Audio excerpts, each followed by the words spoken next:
L'ordre du jour appelle la discussion de la proposition de loi de Madame Maude Petit relative à l'interdiction des violences éducatives ordinaires. Bonsoir, je présente dans quelques instants, en tant que rapporteur, le texte sur les violences éducatives ordinaires.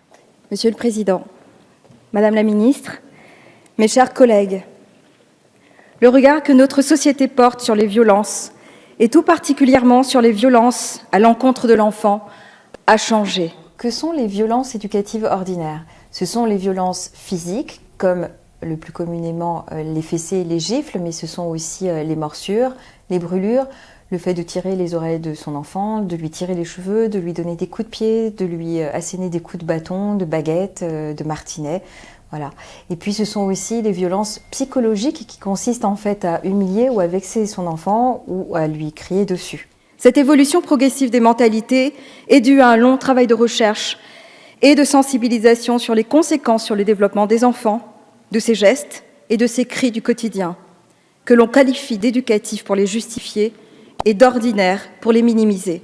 Alors c'est un texte à portée civile puisqu'il consistera simplement à introduire dans le Code civil une petite disposition au niveau de l'autorité parentale pour indiquer que les parents ne doivent pas user de violences physiques ou psychologiques dans l'éducation de leur enfant. Cette évidence, nous l'avons tous partagée en commission, quelle que soit notre appartenance politique. Ce qui a suscité débat est à l'image des incertitudes entretenues par notre corpus juridique, qui nous valent d'ailleurs d'être en violation avec les réglementations et les conventions internationales et européennes sur la protection de l'enfance. 23 pays sur 28 pays de l'Union européenne ont déjà inséré des dispositions en ce sens dans leur droit interne, parfois depuis longtemps, comme la Suède en 1979. 5 pays de l'Union, dont la France, ne l'ont toujours pas fait. Deuxième point, il persiste en France ce qu'on appelle le droit de correction. C'est une jurisprudence qui remonte au XIXe siècle, qui autorise encore les parents, sous couvert d'éducation, à user de violences éducatives à leur encontre. Et aujourd'hui, ce sont 87% des enfants qui subissent quotidiennement des pratiques punitives et coercitives de la part de leurs parents. Le seul endroit où la violence est autorisée en France, c'est la sphère familiale.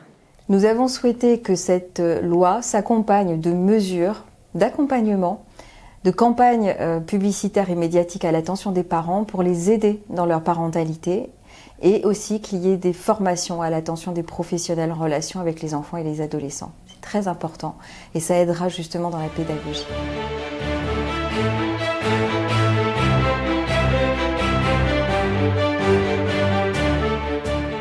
Nous allons donc maintenant pouvoir procéder au scrutin. Je vais mettre aux voix l'ensemble de la proposition de loi. Le scrutin est ouvert. Le scrutin est clos. Voici le résultat du scrutin. Pour 51, contre 1. La proposition de loi est donc adoptée. La France est le 55e pays du monde à avoir adopté un texte contre les violences éducatives ordinaires. Bravo, je suis fière de la France.